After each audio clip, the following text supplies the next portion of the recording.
Journey very special అండి. ఎందుకంటే నాకు నా ఫ్యామిలీ ఎంత సపోర్ట్ చేసినా అది చూశాను. అండ్ ఫ్యామిలీ పక్కన పెడితే నాకు కళ్యాణ్ గారి వెరీ స్పెషల్ టు మీ అండి. ఎందుకంటే నాకు ఒక ప్రాపర్ గైడెన్స్, ప్రాపర్ ఛానల్ చూపించాను కదా. ఈ పర్టికులర్ ప్లేస్ వెళ్తే నువ్వు యాక్టింగ్ కోర్స్ చేయొచ్చు అని మూడు చోట్ల పంపించాను. ఒకటి వైజాగ్ సత్యనారాయణ గారి దగ్గర, తర్వాత బాంబే బ్యారిజాన్ గారి దగ్గర, తర్వాత హైదరాబాద్లో అర్ణబ్ విశ్వ గారి దగ్గర పంపించాను. సో ఒక పర్టికులర్ ట్రైనింగ్ అయితే ఇచ్చాను. అండ్ అలాగే నన్ను గైడ్ చేసుకుని వచ్చాను. ఈ పర్టికులర్ మాస్టర్స్ నేర్చుకో, అండ్ అలాగే ఈ పర్టికులర్ డ్యాన్స్ ఫామ్ నేర్చుకో అని చెప్పి నన్ను ప్రాపర్ గైడ్ చేశాను. అంటే ఆయనకి ఎలాగైతే మిస్ అయిందో ఆ గైడెన్స్, ఆయనకి ఎలాగైతే దొరికిన తర్వాత పెద్దమైన తర్వాత అదే గైడెన్స్ నాకు ఇచ్చారు. So I'm very grateful for the fact. And ఈ 10 yearsలో ఐ లెర్న్డ్ అలాట్ అండి. More than anything the learning experience I have is very very very important for me.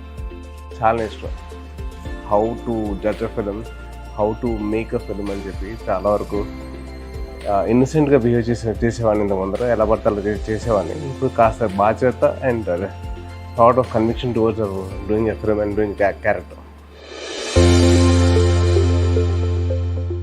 మా పెద్దమావయ్య దగ్గర నుంచి డిటర్మినేషన్ అండి. ఎట్టి పరిస్థితుల్లో ఏదేమైనా కానీ అది వదులుకోకుండా దాని వెనకాల తిరుగుతూ దాని వెనకాల ఎలాగైనా సాధించాలని చెప్పి చిన్నప్పటితో నేర్చుకున్నాను. మా కళ్యాణమావయ్య దగ్గర కమిట్మెంట్, ఒక పని తీసుకున్నామంటే దాని తగ్గట్టు దాని మీద అవసరమైన కమిట్మెంట్ తీసుకొని దాని తగ్గట్టు మేము పనిచేసాను.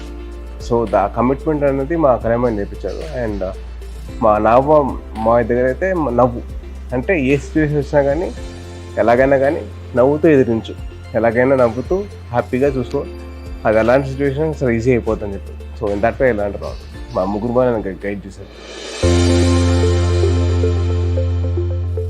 బేసిక్లీ నాకు చిన్నప్పటి నుంచి ఆయన దగ్గర పెరిగానండి. ఆల్మోస్ట్ నాకు మా మదర్ మార్కెట్కి వెళ్ళినా, మా మదర్ డ్యాన్స్ క్లాస్కి వెళ్ళినా, మా మమ్మీ నన్ను కళ్యాణమావయ్య దగ్గర పెట్టేసి వెళ్ళిపోయేది. సో ఆయన నాకు దగ్గర నుండి నాకు నేర్పించిన చదువు దగ్గర నుంచి పక్కన పెడితే how to not to give up అండి. అంటే చిన్నప్పుడు ఒక చిన్న ఎగ్జాంపుల్ అండి. నేను చిన్నప్పుడు టెన్నిస్ ఆడేవాడిని. టెన్నిస్ ఆడినప్పుడు ఒక టోర్నమెంట్లో ఓడిపోయాను. దిగులుగా ఇంటికి వచ్చాను. ఏరా ఏమైంది అన్నాడు. మా ఇలా టెన్నిస్ టోర్నమెంట్లో ఆడాను, ఓడిపోయానంటే నేను నెక్స్ట్ టోర్నమెంట్ ఆడను, అసలు నాకు చిరాకు వచ్చేసాను, అసలు టెన్నిస్ ఎవరు ఆడతారు అని చెప్పి నేను కోపడ్డా. అరే నాన్న అలా కోపడకు, టోర్నమెంట్ ట్రై చేయి, try to give your best, ఏది వచ్చినా కానీ తీసుకో. సో అలాగా సరే అని చెప్పి మావయ్య చెప్తారని చెప్పి సరే అని వెళ్ళిపోయా. వెళ్ళిన తర్వాత టోర్నమెంట్ గెలిచా. పరిగెత్తుకుంటే వెనక్కి వస్తే నన్ను ఎత్తుకొని ముందు పెట్టారు. సో అది మైండ్ ఉండిపోయింది. అంటే నాట్ టు గివ్ అప్, ఎట్టి పరిస్థితుల్లో ఏది వచ్చినా కానీ ఎదుర్కో, సమర్థవంతంగా ఎదుర్కో అండ్ ఎలాగైనా నువ్వు సాధిస్తావు. సో అలాగే నాకు అదే ఇన్సిడెంట్ నేను రీక్రియేట్ చేశాను. మా మావయ్య గెలిచిన తర్వాత నేను అలాగే వెళ్ళి ఎత్తుకొని ముద్దు పెట్టాను. సో అది చిన్నప్పుడు చైల్డ్హుడ్ మెమరీ రీక్రియేషన్ అన్నమాట.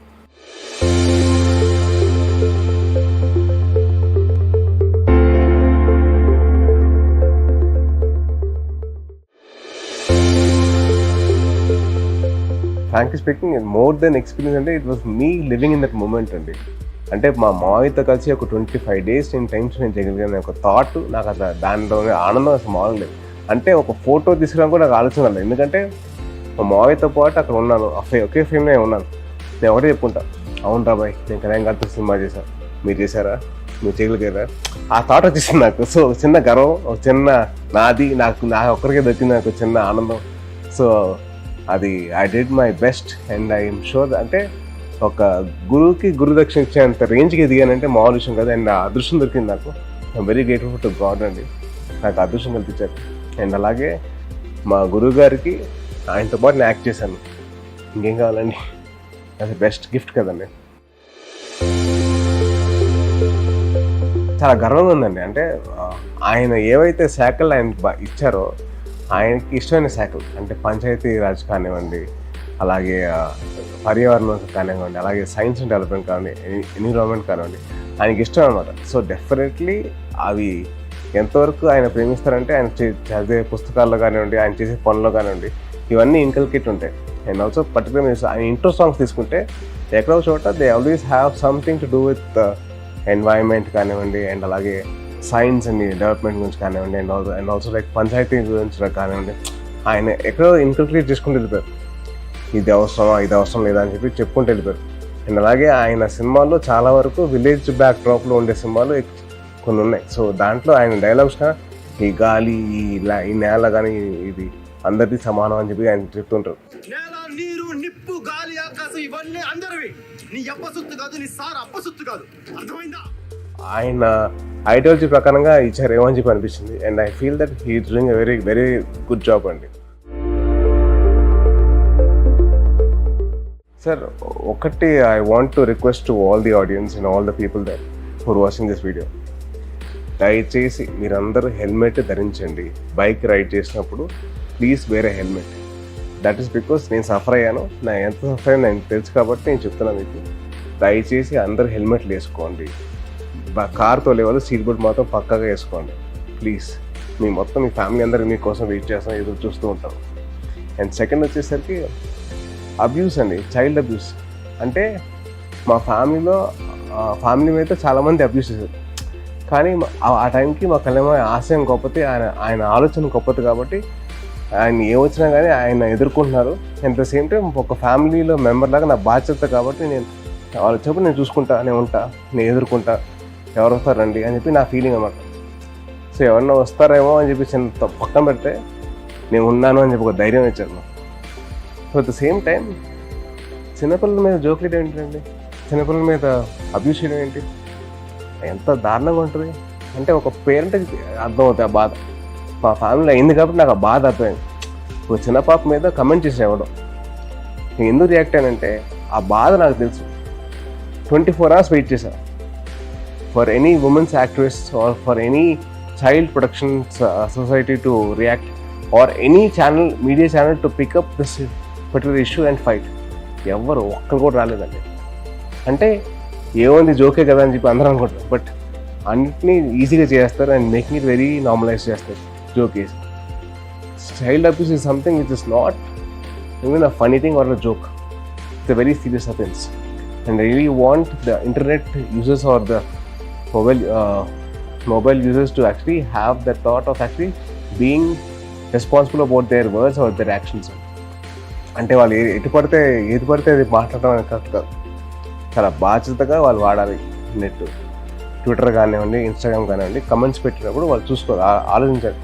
నేను కానీ ఆ ప్లేస్లో ఉంటే నాకు ఎలా ఉంటుంది, లేదా మా పేరెంట్స్ అక్కడ పెడితే వాళ్ళకి ఎలా ఉంటుంది, లేదా మా తమ్ముళ్ళు లేకపోతే మా అన్నయ్యలో పెడితే ఎలా ఉంటుంది. ఒక చిన్న థాట్ పెడితే అట్లాంటి కమెంట్స్ రావాలి. ఏదో అబ్యూస్ అంటే ఇంతకు ముందర హీరోని కానీ కలవడం చాలా కష్టమైపోయింది. ఇప్పుడు చాలా ఈజీ యాక్సెస్ ఉంది సోషల్ మీడియా ద్వారా. ట్విట్టర్ కానివ్వండి, ఇన్స్టాగ్రామ్ కానివ్వండి, ఫేస్బుక్ కానివ్వండి, చాలా ఈజీ యాక్సెస్ దొరికేసింది. సో వాళ్ళు ఏమైనా అంటే తిట్టేస్తున్నారు, వాళ్ళకి తిడుతున్నారు సరే, బట్ దే డోంట్ అండర్స్టాండ్ అది ఎంతవరకు అది ఎదురు వాళ్ళకి హర్ట్ అవుతుందండి. మేము ఎలాగో పట్టించుకొని వస్తున్నా, కానీ దానివల్ల వేరే హీరో ఫ్యాన్స్ కానీ వేరే ఫ్యాన్స్ కానివ్వండి వాళ్ళు ఎంత ఫీల్ అవుతారు అంత మాట్లాడుతుంటే. సో అట్లాగే మనం బాధ్యతగా మనం వహించాలి. నేను అట్లాగే మన అబ్యూస్ తగ్గించాలి. అదేం చేయాలంటే అదే ప్లేస్లో మిమ్మల్ని కానీ, మీ పేరెంట్స్ కానీ, మీ అన్న చెల్లెలు కానీ, మీ అక్క తమ్ముల్ని కానీ మీరు ఊహించుకుంటే మీరు ఆ మాట అంటారు. ఒక చిన్న బేసిక్ థాట్ పెడితే మీరు అట్లాంటి మాటలు మాట్లాడరు. So my only request is, మీరు అనే ముందర మీరు ఎందుకు అంటున్నారో ఒకసారి ఆలోచించి మీరు అనండి పర్లేదు. బట్ ప్లీజ్ ఎటువంటి హార్ష్ స్టేషన్ తీసుకునేలాగా మమ్మల్ని చేయకండి. అండ్ అలాగే పోలీస్ వాళ్ళని తీసుకునేలాగా చేయకండి ప్లీజ్. దయచేసి it's a request from hero to all the fans and to all the movie lovers and to all the audiences, please don't get into abuses. It's all right, బాగాలేదండి.